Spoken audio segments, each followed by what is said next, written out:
What's up, everyone? Welcome back to the channel. Welcome if you're new. Today we're doing something really fun. As you can see, we're not in my usual space. We're somewhere different and got the sewing machine.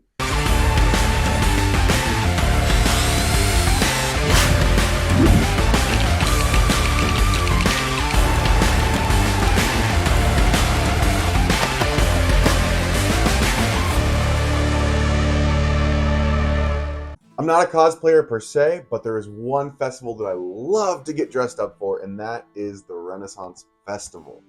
If you have never been to a Renaissance Festival, you absolutely should go at least once. Just try it out. There's awesome food, drinks, shows, costumes, people making things. It's like fantasy nerdum heaven. If you love Lord of the Rings, you love knights in shining armor, you love Zelda, you love anything that takes place in a fantasy land that you can kind of just immerse yourself into. You don't have to dress up. You can go as a civilian, but dressing up just immerses you deeper into that space. You should totally go. Check it out. Enjoy it. It's so much fun. If you don't know how to find your local Renaissance Festival, or if you're unsure if your city has a Renaissance Festival, just jump on into Google my city Renaissance Festival, and something should pop up. Like, for instance, here in Los Angeles, where I live, there is a Renaissance Festival. It's called the Renaissance Pleasure Fair. It's not the greatest, but it's something. So all you have to do is type in Los Angeles Renaissance Festival, and something will come up. Now, the one that I love to go to, and the one that I go to once every single year, a group of friends and I, we always pick a day when the festival comes to town. We say, all right, which day are we going? And we go. It's from my hometown in Arizona. I think it's the best one. I haven't been to them all. It is, I don't know if it's a goal to get to every single Renaissance Festival, but my buddy and I, we talk about maybe every year we're going to pick a new one to go to. We haven't hit too many yet, but we always just keep coming back to that. The Arizona one is just the best one. And I don't know if it's nostalgia and it's just the one that we know and we're familiar with and we know where everything is. We've come to like know certain people and vendors. Maybe that has a little to do with it, but we'll see. I've heard there are some in the Midwest that are just mind-blowingly good. So enough about the actual festival. Maybe I can talk about that at the end.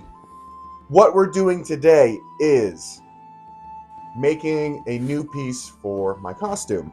I'm going to drop some photo and video in of my costume so you can see what we're adding. This video is going to come out after this build. So every single year, I love to add something new to my costume, whether it's as small as a little button, as big as a sword.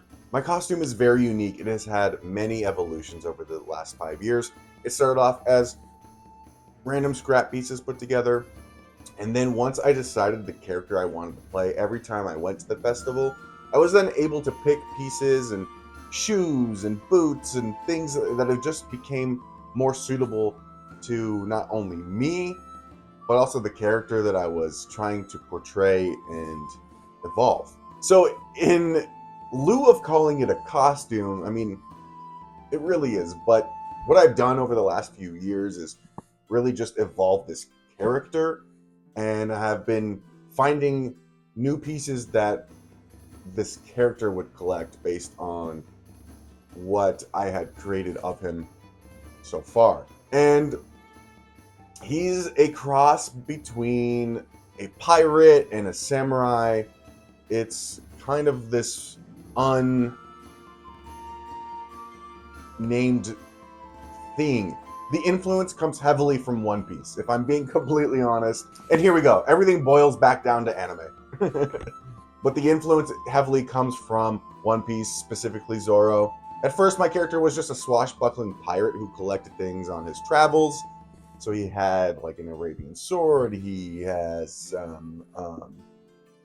like belly dancing skirt that like kind of gives a little jangle. A lot of different beads and things and jewelry that either he's taken from pirate raids and things. And in the last 2 years, the newest addition to this character's wardrobe is Zoro's Wadoichi Monji.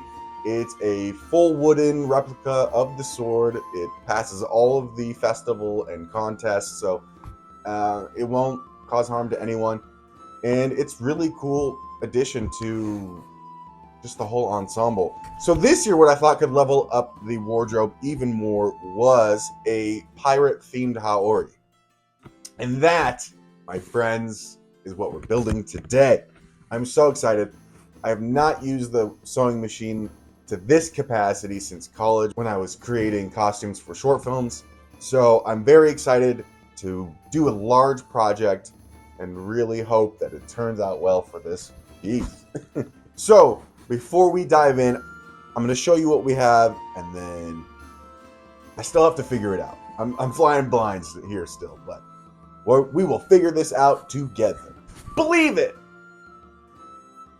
Believe it! Moving on, before we jump in and get started, I'm going to show you what I have to work with. So I went to my local fabric store, and it was a treasure trove of fabrics.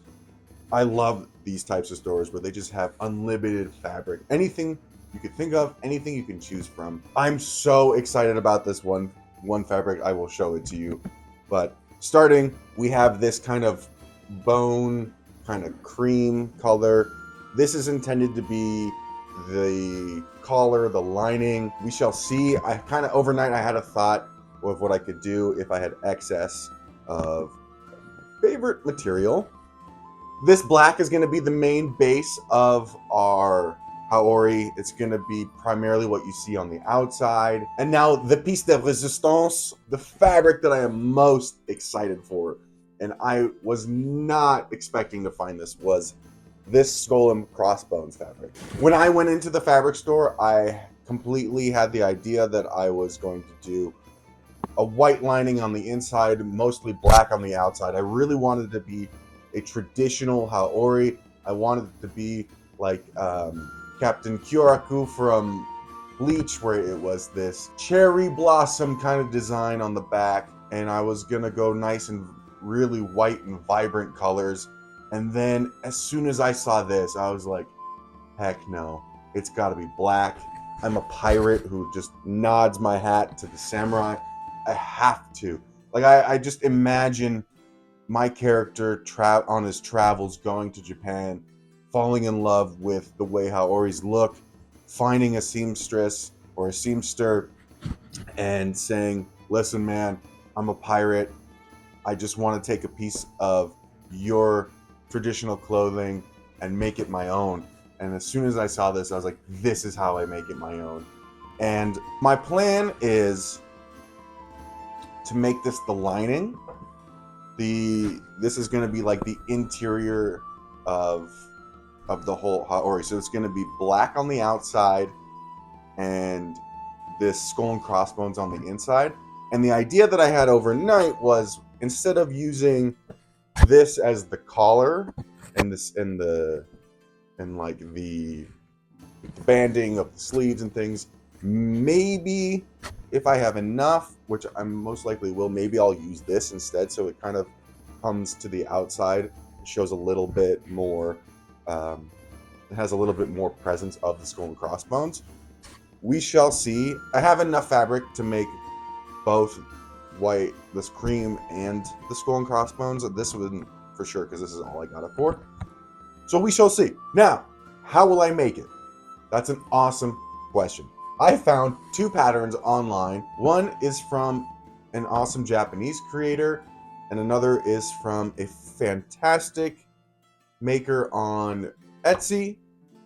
One is free, one is paid for. They both will make the same thing. With the pattern from Etsy, I just really liked the way that the sleeves were. I really liked the pattern from the other creator too, because you were able to pick and choose your size. It seemed like it was a little bit easier to control the sizing than the one with the Etsy. So what I have is 26 to 28 pieces of paper in both here. And what we will do is lay these out, tape them together, find the seams, and essentially map out the construction of the Haori with paper first. So before we do that, if you don't know what a pattern is, that's totally okay. Essentially, what a pattern is your blueprint. They are multiple pieces of paper that when you line them up, tape them together, it creates the shape of the garment that you are going to create. It's so that you're not freehanding anything. You're not guessing where seams and stitches are. It's really to help guide you on your creative process. So what we're going to do is take all of these papers, line them up the way that the instructions are telling, and then we can see the whole map of what we're creating. All right, so we're going to start with the non-Etsy one first. Basically, what I'm going to do is put both of them together, kind of see which size length is going to work best for me. I have already determined that before printing all of these that the sizing should work, but you never know with scaling in certain things or the actual length that the creator intended it to be. So I want to just make sure that the proportions are right before we actually start cutting and sewing. And I know I said I like the sleeves from the other pattern better, but that's the beauty of sewing. We can pull the sleeves from the pattern over here and use the body from this pattern. It doesn't really matter. So what I'm going to do now is take all of these, and we can see here that there are instructions on where to line the pattern. So we just have to make sure that these overlap.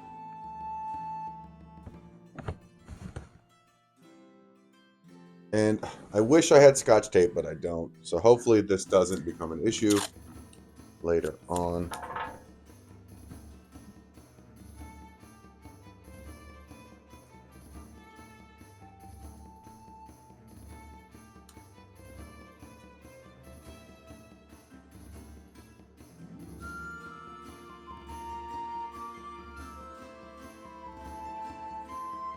So we're just going to repeat this process for the entire pattern and for each section that they have. If you are going to find your pattern online, make sure that before you print it, it has registration marks for this, so you know where each piece goes. If you don't, it's going to become such a nightmare. Every pattern that you find should, if the creator was doing their job properly, they should put the registration mark so that you know how to construct this.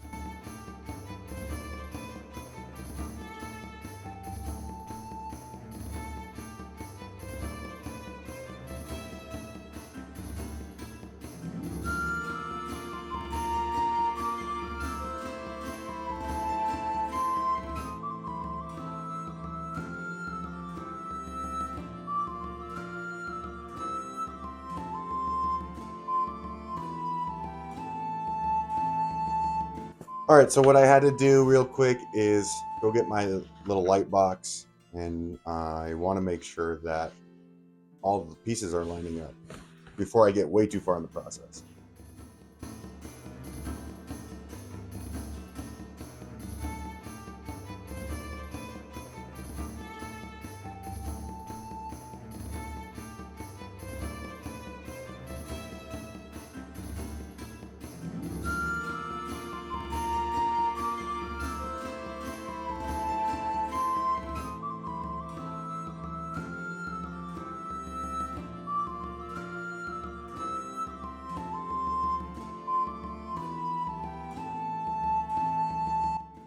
Okay, so we have our pattern put together. I'm assuming I just want to see the length. It's it's pretty long.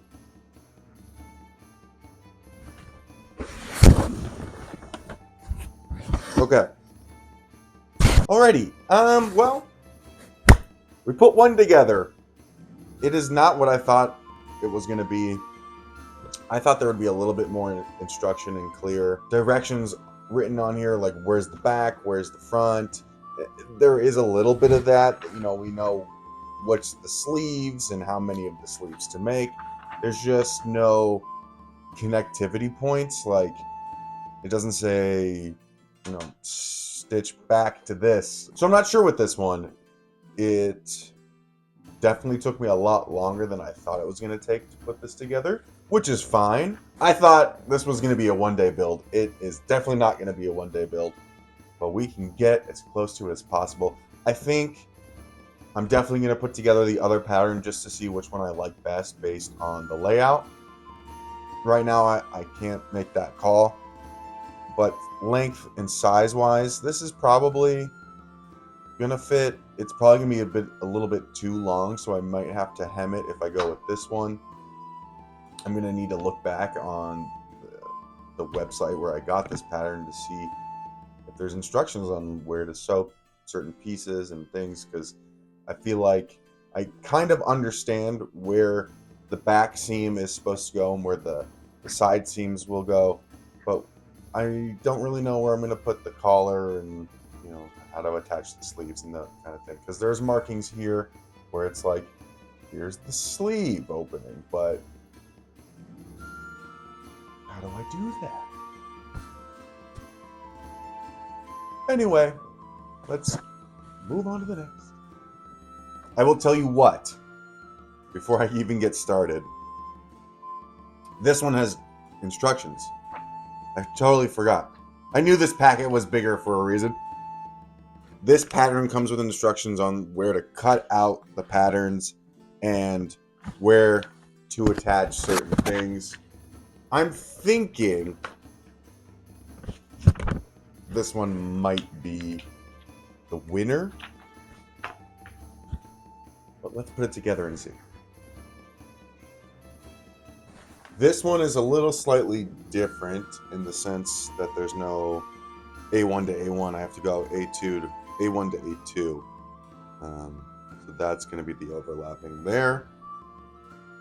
I don't think it'll make a huge difference.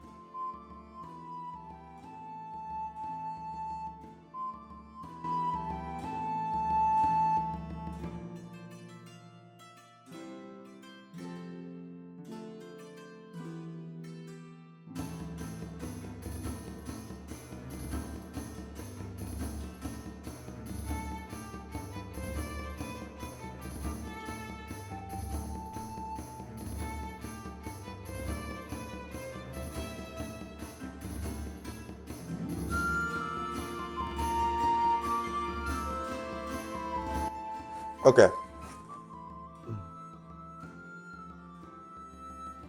This one's going to be small. I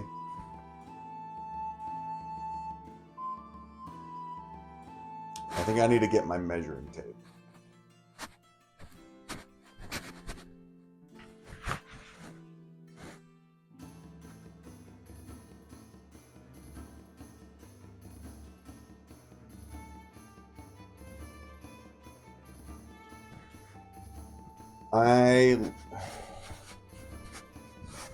It looks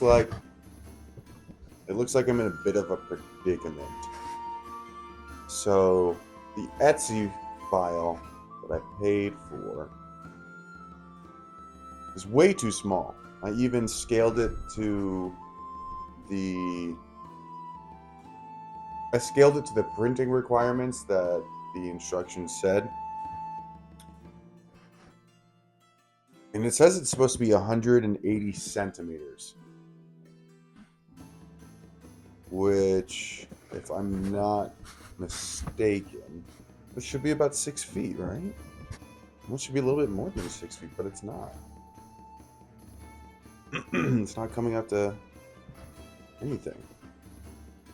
And even when I measure it, hey Alexa, how many feet is 180 centimeters?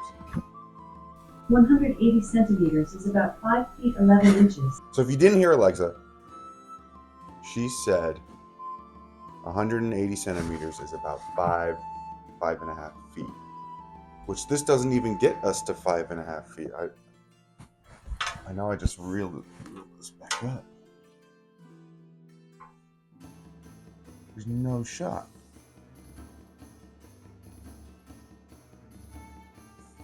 44 inches.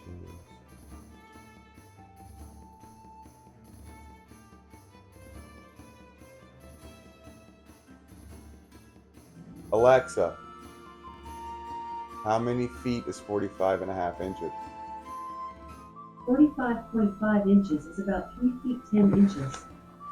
So if you miss it again, Alexa said that 45.5 inches is 3 feet 10 inches. This is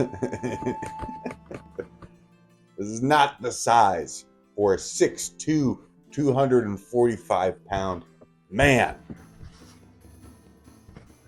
This is going to fit a youth. This would actually be the perfect size for my fiance, not for me. So, I think we have our answer. We're going to go with the other one. I'll just have to pause this portion and then go figure out the instructions of how to put the other pattern together before we start cutting fabric. I'm really glad that I took this step and put these together to see them laid out. The other one is really big. It's quite long, so I may have to hem it. This one is way too small.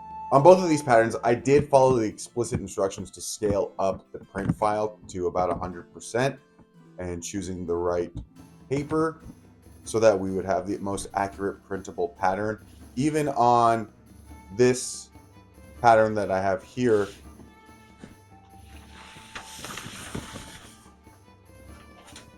there is a square.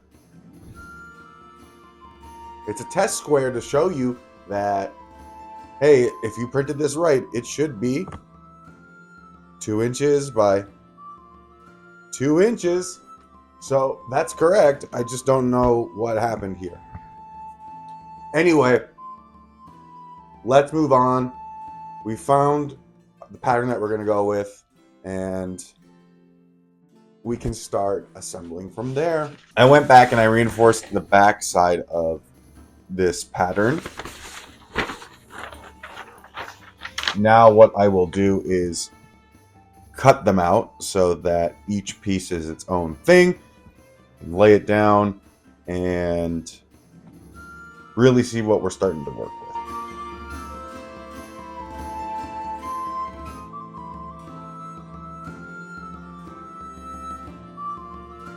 If you're going to use a rotary fabric cutter, be so freaking careful with it. These are so dangerously sharp.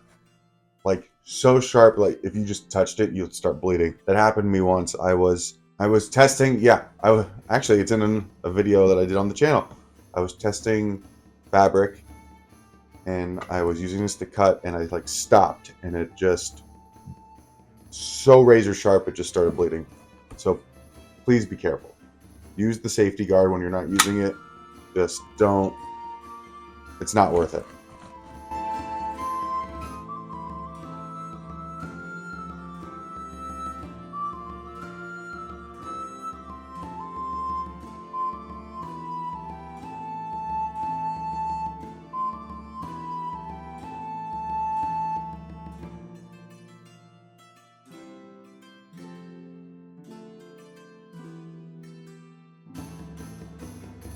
All right. That took way too long. But, you know, there was something so therapeutic about cutting out all of these pieces. And now we are ready to dive into what is probably the scariest part of this project. Cutting the fabric. Because once you cut and you mess up, you can't go back. That's why this step is so important. I'm pretty sure it goes on the body like this. To me, this would make the most sense that the opening faces this way. Actually, you know what? It's not that bad of a length. You can't see because of the table, but it goes to my knee. Like it hits my kneecap, which isn't horrible. I don't mind it. Hemming will come later. So there is a little notch here, which I'm assuming is where the neck sits. I could be wrong. I still need to look at the diagram online before moving forward. But we can now start cutting fabric. If you have chosen to follow along with me, that's awesome. I applaud you. And if you would like to follow along with me, the links for everything will be below. You can follow along with me. Just start over. Catch up here. So, for those following along with me, we need 2 of these body pieces. The pattern only gives you cutouts for 1 piece, but you do need to duplicate them. So for the body, we'll need 2. For the sleeves, we will also need 2. For the collar, we just need 1. And then for the collar interlining, just 1. Now that these are all cut out, I can really actually start to see what this piece is going to become. And I think it's going to turn out great. The sleeves, I'm a little iffy on. These seem like they're going to be a little small, to be honest. I don't understand. I know, like, there's no way. Like that. I'm pretty sure.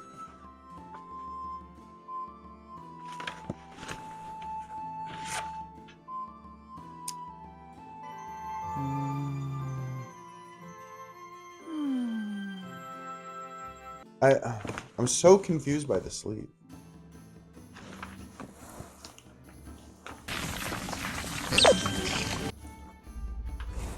I think it goes like this, but I don't want it to hang. I might... Sleeves I'm going to do last, because I might have to do something on my own to get it to the look that I want. I have like a specific vision in mind, and I think this pattern is super traditional, where